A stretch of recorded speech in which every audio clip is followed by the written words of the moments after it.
од Македонија и важно е за Македонија за да се врати довербата во правната држава. За таа цел, мој денешен гостин е Ване Цветанов, добро познат на јавноста. Добро дојдовте.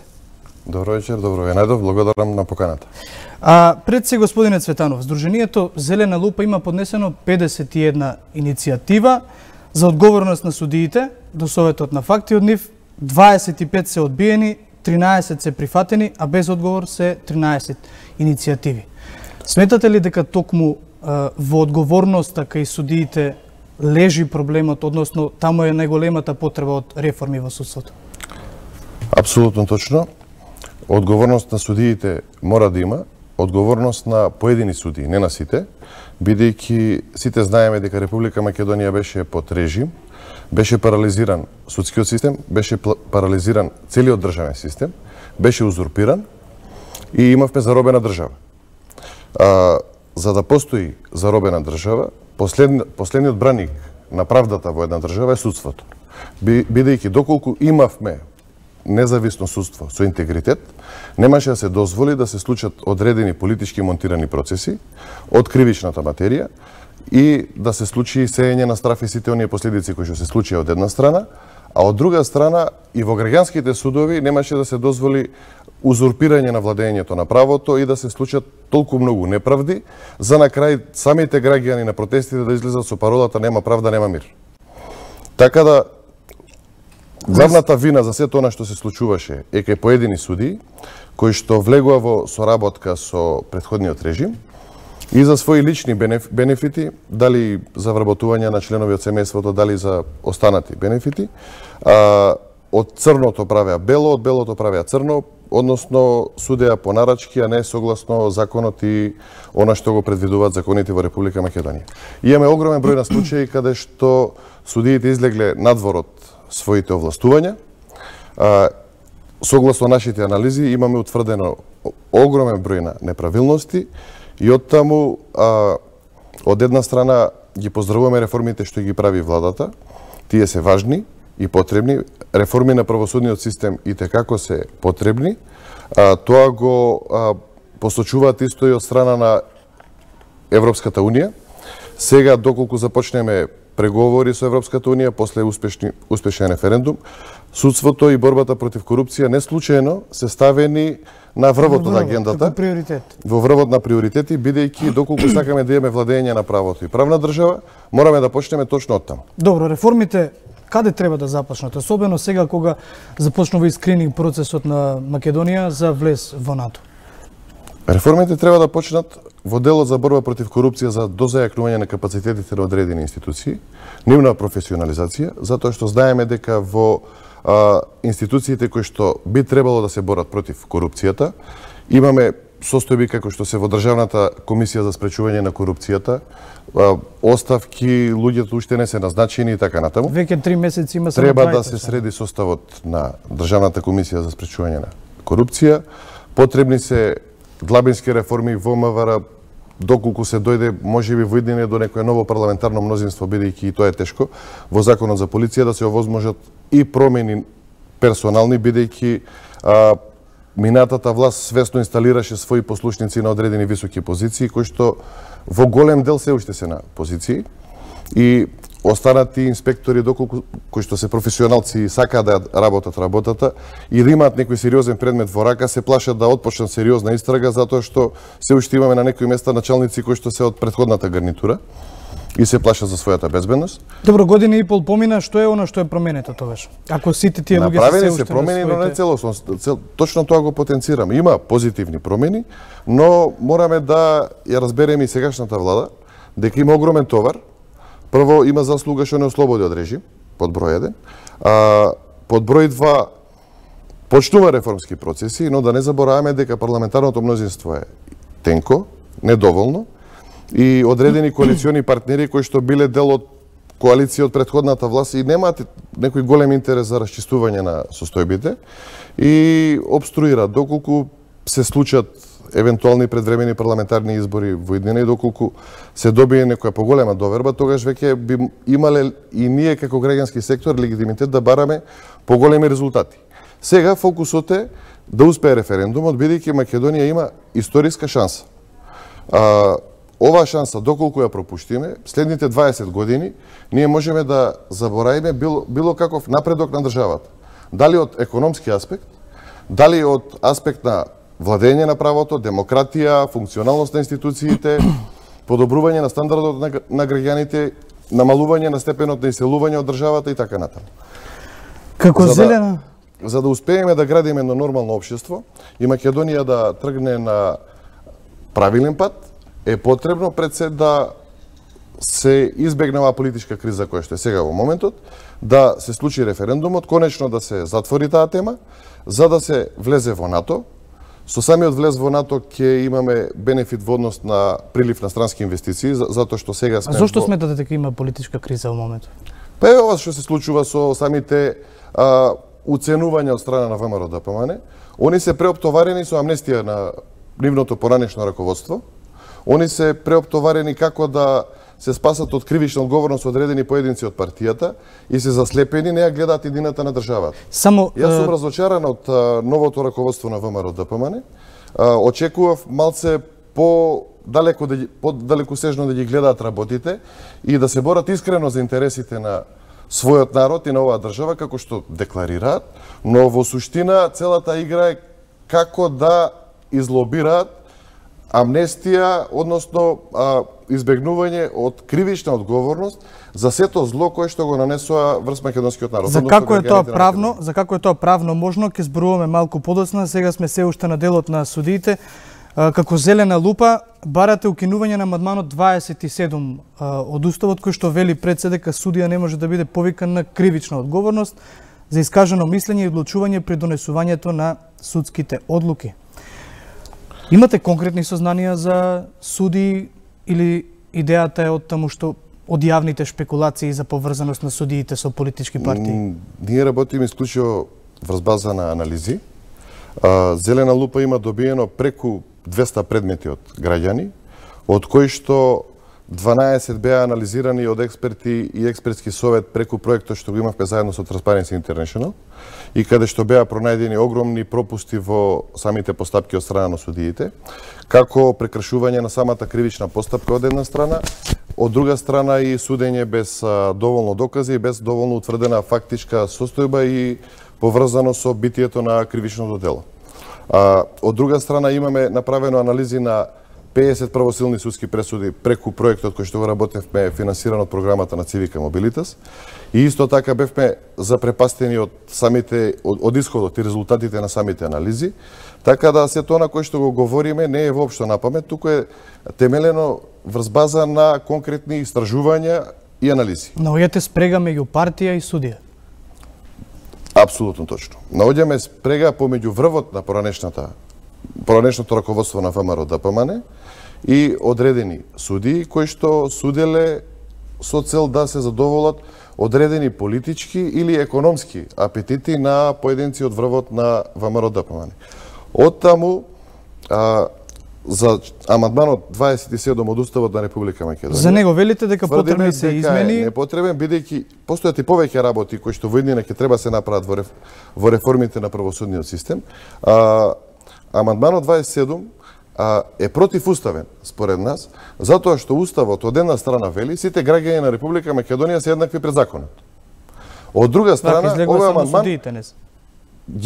Да, точно така, судиите ги вади од еднаквост, односно ги става над останатите граѓани, бидејќи секој граѓанин во својата работа, доколку сгреши, може да сноси одговорност, а судија доколку сгреши во својата работа, не сноси никаква одговорност. Или евентуално некоја дисциплинска одговорност. Ние би одели дури и понатаму да во самиот кривичен законник да се предвиди посебно кривично дело за злоупотреби на службена положба од страна на судии, или во кривично дело злоупотреба на службена положба да има посебна глава за судии, бидејќи тие имаат највисок степен на одговорност. Тие се третата власт во оваа држава и тие треба да бидат браникот на правдата и треба да сносат одговорност за својата работа. Од една страна треба да имаат добра плата, награда за тоа што го работат, но од друга страна и да бидат независни од финансиски влијанија. Целосна независност, доколку сакаме да имаме владење на правото.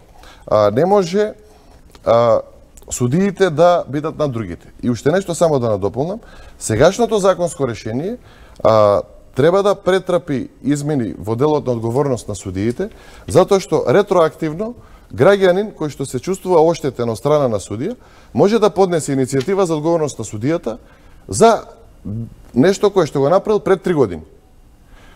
Ние имавме режим кој што траеше дока и 2015 година најмногу. Не секој би се согласил Тогаш се случија бомби, тогаш веќе и почнаа да внимаваат малце и судиите и почнаа некои промени да се случуваат во позитивна насока. Најтемниот и мрачниот период беше 2010-2015.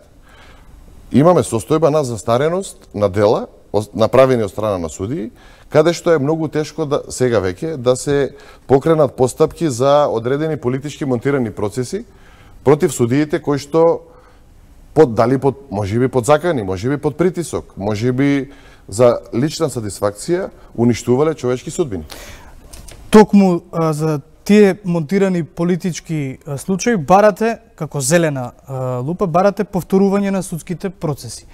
Во кои од овие судски процеси ги имаше за пример изминативе години за кои што се пишуваше дали од страна на граѓанските активисти или од дел од медиумите или од новинарите во кои што се препознава политичка мотивираност. Зелена лупа во кој случај наоѓа политичка мотивираност? Зелена лупа има направено анализа на голем број на случаи и заедно во соработка со Комитетот за заштита на правата сме во комуникација и со владата. Благодарност до владата пред се за законот за амнестија, каде што се намалија 30% од казните за голем број на затвореници, не се сите политички нормално, но тоа беше најбрзиот пат како да се дојде до правдата, односно луѓе кои што лежат во затвор да излезат побрзо на слобода.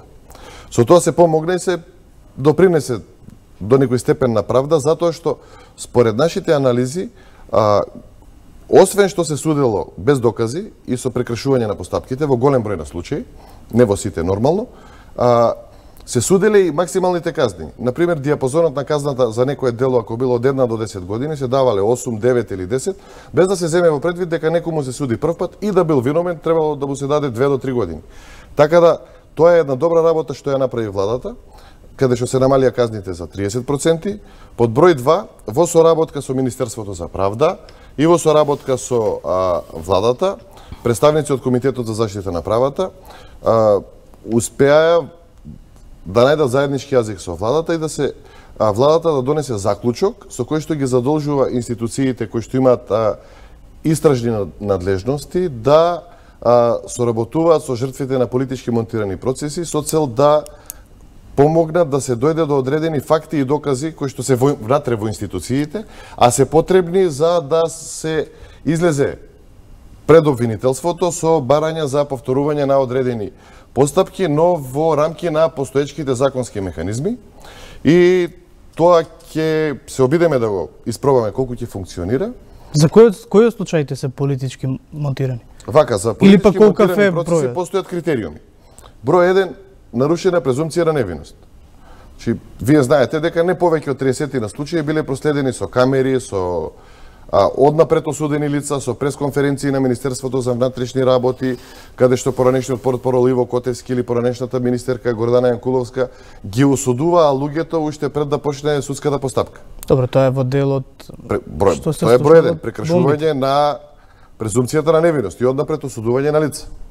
Под број 2. Тоа бара истрага, своја истрага. Па нормално, но тие го правеа тоа пред да почне официјалната судска постапка и доказна постапка. Број 2, лица кои што биле во политичкиот живот инволвирани, директно или индиректно, а за одредени политички цели на минатата власт се нашле во немилост и постанале жртви на политички монтирани процеси, токму за претходната власт да поентира или да добие одредени бенефити од оцрнувањето пред се на тие луѓе, уништувањето на нивниот живот, нивната кариера и да покаже воспитно пред останатите граѓани на Република Македонија што може да му се случи секому. Бидејќи ако направите анализа во политички монтираните процеси ќе најдете доктори, примерно со докторот Дејан Ставрич. Тоа беше порака и до останатите лекари или со случајот метастаза. Тоа беше порака и до останатите лекари во Република Македонија, доколку не се сервилни на минатата власт, дека и да не направиле некое кривично дело, може да се најдат преку ноќ во полициска станица, а потоа за 24 часа да експресно да бидат префрлени во истражен затвор Шутка.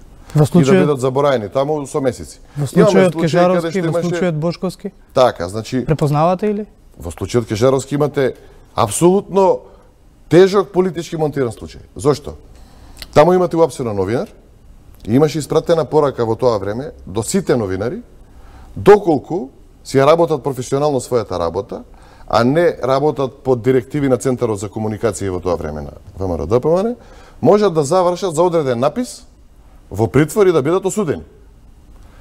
Но во тој случај имате осудено и поранишни обвинители и судии, кои што имаа храброст, особено судијата Валентин Зафиров.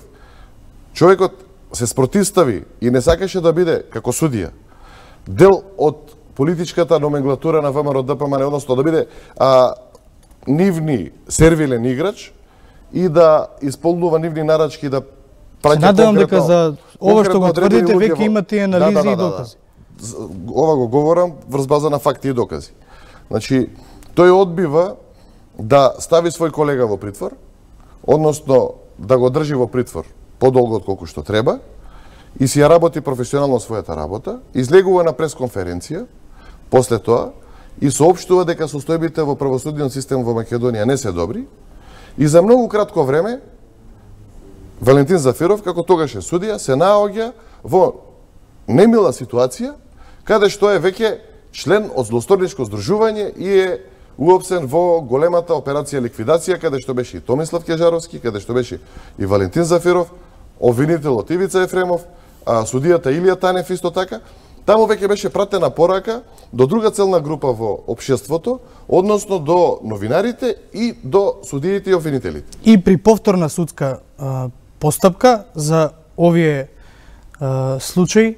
Јас сум убеден дека доколку се повтори постапката за ваквите политички монтирани случаи, јас сум убеден дека сите до еден ќе паднат.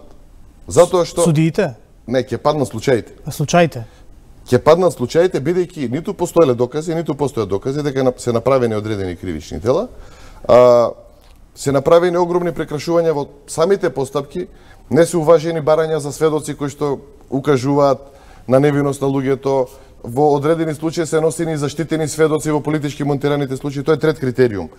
Што е политички монтиран случај? Во најголемиот број од случаите, или се носени нарачани сведоци, како што имавме случај во нашиот случај Шпион, каде што носат еден сведок кој што сведочи за 7 различни луѓе, по 3-4 различни ситуации, значи тој бил на 21 место. Во различно време, на различно место и се видел и се слушнал.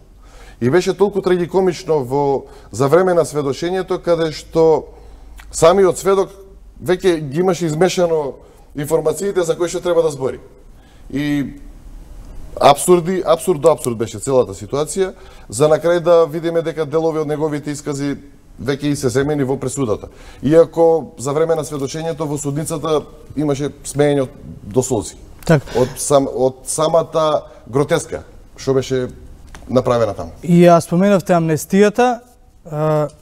Изминативе денови лидерските средби беа исто така актуелни, а една од тие теми кои што се биле на маса, може да се каже индиректно дека била и амнестијата, за која што еве 2 дена поред премиерот и портпаролот на владата велат амнестија нема да има во никаков случај. Постои ли некаква скриена форма во која лидерот на опозицијата може да бара амнестија, скриена правна форма за лидерот на опозицијата да бара амнестија за пратениците кои што ги отворија вратите во собранието?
зло и на Република Македонија и на граѓаните на Република Македонија.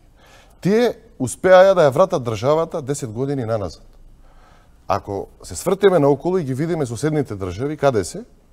Значи, појдете и од Грција, и Бугарија, и Србија, и Косово, и Албанија, а сите отидоа напред, дали во делот со НАТО, дали во делот на економски план, инфраструктурно, патишта и така натаму.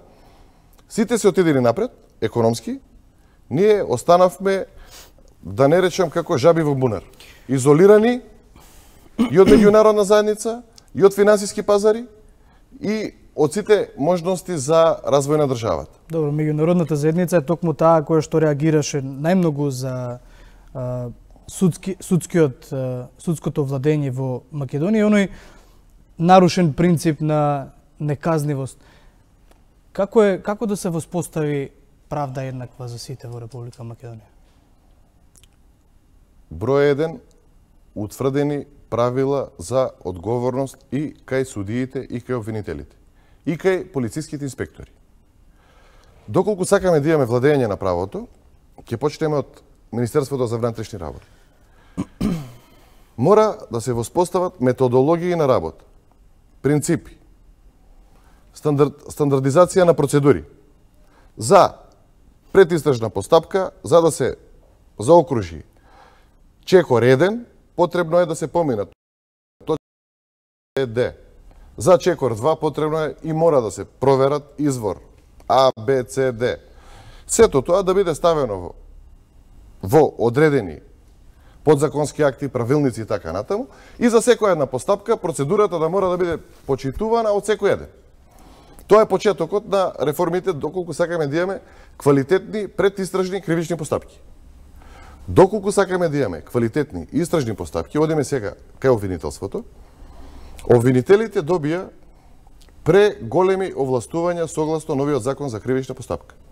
Обвинителот има надлежност и право да изземе на 6 месеци представници од 5-6 институции, колку му требаат, и да оформи тим. И за тој предмет тие реферираат пред обвинителот, не пред своите предпоставени.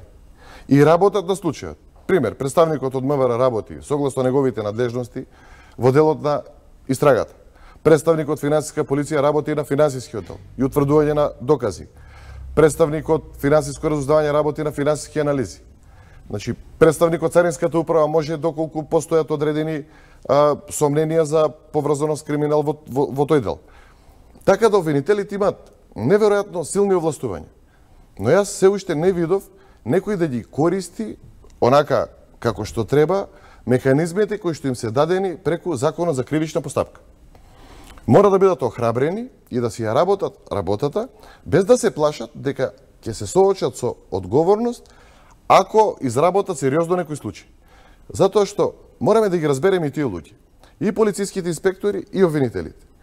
Имавме пракса, за жал, во минатото, каде што некои луѓе кои што квалитетно си ја работеа својата работа и професионално си ја работеа работата, наместо да бидат наградени, кога допреле до некои сериозни форми на организиран криминал, се случија заташкување на големи случаи, а тие професионалци кои што успеале да откријат сериозни форми на организиран криминал, наместо да бидат наградени, беа деградирани или префрлани во други сектори. Доколку сакаме да имаме владење на правото, мора да најдеме механизми да бидат заштитени професионалците кои што сакат да се борат сериозно против организираниот криминал. Колку сега македонските институции имаат капацитет да се борат против организираниот криминал и корупцијата? Со оглед на она што е наследено, после цунамито, бидејќи ние имавме свесно расштрафување на системот за борба против организиран криминал, свесно уништување, не расштрафување е слабо, биле ставени во машина за мелење, целиот систем беше ставен во машина за мелење, уништен. Она што е затекнато е катастрофално, значи во катастрофална состојба. Потребно е, макотребно, внимателно градење на системот делче по делче. И имаме среќа што сега сме во период каде што имаме можност да започнеме преговори со Европската Унија. Ќе бидеме под заселен мониторинг. Таму се пред се поглавијата 23 и 24, а се поврзани со оваа проблематика за која што говориме. И оттаму сега имаме таа можност да градиме систем кој што ќе обезбеди стабилна држава, стабилно владење на правото, кој што ќе биде гаранција за одржливост на демократијата во оваа држава и гаранција дека младите генерации иднината ќе се гледаат во оваа држава. Затоа што ќе гледаат стабилност и ќе гледаат сигурност во системот. Господин Цветанов, ви благодарам што одвоивте време да бидете гостин во Студио 1. Се надевам дека сите оние замисли и проекти на Зелена лупа како граѓански сектор ќе ви бидат ставени во функција, зашто да не? Па да зборуваме за една правна држава еднаква за сите. Чулве Господ, благодарам на поканата, ми беше драго, беше чест. А ние, почитувани, одиме со една кратка пауза и се враќаме со вториот разговор во денешното издание на Студио 1.